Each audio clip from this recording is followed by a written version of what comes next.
আসসালামু আলাইকুম প্রিয় ফুটবল ফ্যান্স। চ্যাম্পিয়ন্স লিগের প্রথম রাউন্ডের ড্রটা কিন্তু অনুষ্ঠিত হলো মোনাকোতে এবং আজকের এই ভিডিওতে সেটাই ব্যাখ্যা করার চেষ্টা করব। আপনারা হয়তোবা জেনে থাকবেন চ্যাম্পিয়ন্স লিগের ফরম্যাটে কিন্তু একটা পরিবর্তন এসেছে এবং মূলত একেবারে প্রথম রাউন্ড যেটাকে আমরা গ্রুপ পর্ব হিসেবে চিনে থাকি সেখানে একটা বড় রকমের পরিবর্তন এসেছে এবং সেটা একেবারে সহজে ব্যাখ্যা করার চেষ্টা করছি। অনেক রকমের কনফিউশন আছে, তবে আমার কাছে মনে হয় যেভাবে আমি বলছি একটু যদি মনোযোগ দিয়ে শোনেন ব্যাপারটা আসলে তেমন কঠিন কোনো কিছু নয়। সবচেয়ে বড় পরিবর্তন হচ্ছে চ্যাম্পিয়ন্স লিগে 32 দলের জায়গায় 36 দল নিয়ে কিন্তু এবারের চ্যাম্পিয়ন্স লিগটা শুরু হচ্ছে এবং সেই অনুযায়ী এবারের ড্রটা কিন্তু অনুষ্ঠিত হলো। আমরা এর আগে দেখতাম যে গ্রুপ পর্বে হোম এবং অ্যাওয়ে ভিত্তিতে একটা দল সাধারণত 6টা করে ম্যাচ খেলতো। এবারের থেকে গ্রুপ পর্ব যেটাকে প্রথম রাউন্ড বলছি সেখানে কিন্তু 8টা ম্যাচ থাকবে, অর্থাৎ একটা দলের 8টা করে প্রতিপক্ষ থাকবে।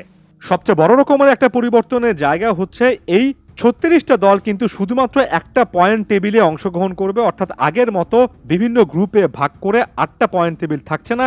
একটা দল তাদের পটের ভিত্তিতে কিংবা তাদের ওভারঅল অবস্থান বা ড্রয়ের ভিত্তিতে প্রতিপক্ষ হিসেবে 8টা করে দল পাবে এবং এভাবে 36টা দলের শুধুমাত্র একটা টেবিলে কিন্তু গঠিত হবে এবং এই প্রথম রাউন্ডের খেলাগুলো শেষে টপ যে 8টা দল পয়েন্ট টেবিলে থাকবে তারা সরাসরি রাউন্ড অফ 16-এ চলে যাবে। নবম থেকে 24 নম্বর পজিশন পর্যন্ত যে সকল দলগুলো আছে তাদের মধ্যে প্লে অফ খেলা হবে এবং সেই প্লে অফটা হোম অ্যান্ড অ্যাওয়ে ভিত্তিতে হবে। সেখান থেকে আরও 8টা দল বের হয়ে আসবে, অর্থাৎ এই প্রথম যে 8টা দলের কথা বললাম তারপর প্লে অফ খেলে 8টা দল সব মিলে 16টা দল রাউন্ড অফ 16-এ যাবে।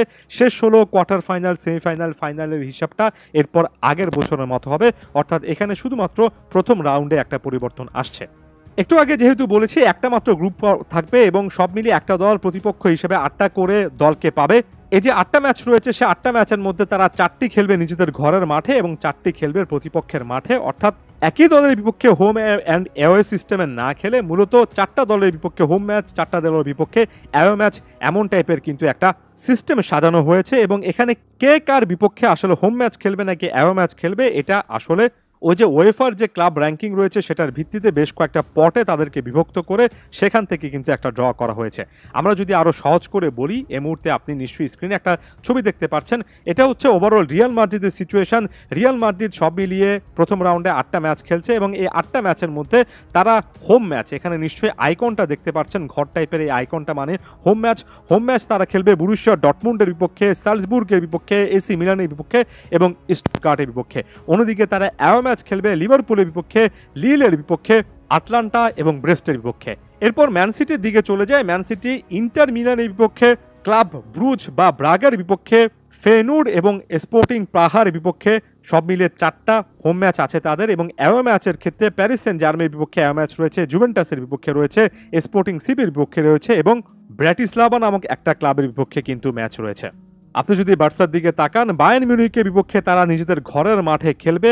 তারপর হোম ম্যাচ রয়েছে আটলান্টার বিপক্ষে, ইয়ং বয়েস এবং ব্রেস্টের বিপক্ষে আরও 2টো হোম ম্যাচ রয়েছে এবং যদি অ্যাওয়ে ম্যাচের কথা বলেন তাহলে বরুসিয়া ডর্টমুন্ডের মাঠে গিয়ে তারা অ্যাওয়ে ম্যাচ খেলবে, বেনফিকার বিপক্ষে অ্যাওয়ে ম্যাচ রয়েছে, ক্রেভেনা জাভার্ডা এবং মোনাকোর বিপক্ষেও তাদের অ্যাওয়ে ম্যাচ রয়েছে।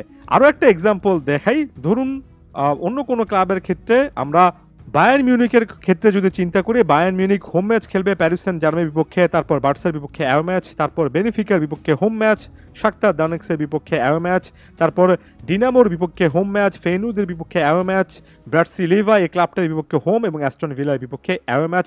এভাবেই কিন্তু ফরম্যাটটা সাজানো হয়েছে। বাকি ছবিগুলো কিন্তু আপনারা দেখতে পারেন ওয়েফার সাইট থেকে, সেখানে হোম এবং অ্যাওয়ে ফিক্সচারটা বলা রয়েছে। সেপ্টেম্বরের 17 তারিখ থেকে এই রাউন্ডটা শুরু হবে।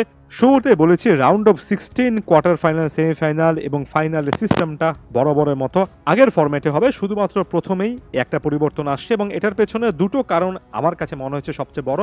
একটা হচ্ছে বড় রকমের একটা আর্থিক লাভের চিন্তা করছে ওয়েফা, যেখানে বিগ টিমের বিপক্ষে অনেক বেশি করে ম্যাচ আয়োজন করা যাবে এবং প্রায় প্রতিটা সপ্তাহে বড় বড় ম্যাচ থাকবে এবং আরও একটা দিক হচ্ছে দর্শকদের মধ্যে এটার যাতে করে জনপ্রিয়তা আরও বাড়ানো হয় বা বাড়ানো যায় সেটার একটা ব্যবস্থা করা হচ্ছে। একটাবার চিন্তা করে দেখুন, আগে আমাদের বিগ ম্যাচের জন্য অপেক্ষা করতে হতো, এখন যেহেতু ফরম্যাটটা এমনভাবে সাজানো হয়েছে আপনারা নিশ্চয়ই কে কার প্রতিপক্ষ সেটা দেখলে বুঝতে পারছেন যে একেবারে প্রথম রাউন্ড থেকে কিন্তু আমরা বিগ ক্লাবগুলোর ম্যাচ প্রায় প্রতিটা সপ্তাহে দেখতে পারবো, অর্থাৎ শুরু থেকে একেবারে হাই কন্টেস্টের ম্যাচ দেখা যাবে। এটা একটা বড় রকমের কারণ ছিল। ব্যাপারগুলো আরও সিম্পল হয়ে যাবে যখন চ্যাম্পিয়ন্স লিগ শুরু হবে। আরও সুন্দর করে ব্যাখ্যা করার চেষ্টা করব। ধন্যবাদ সবাইকে।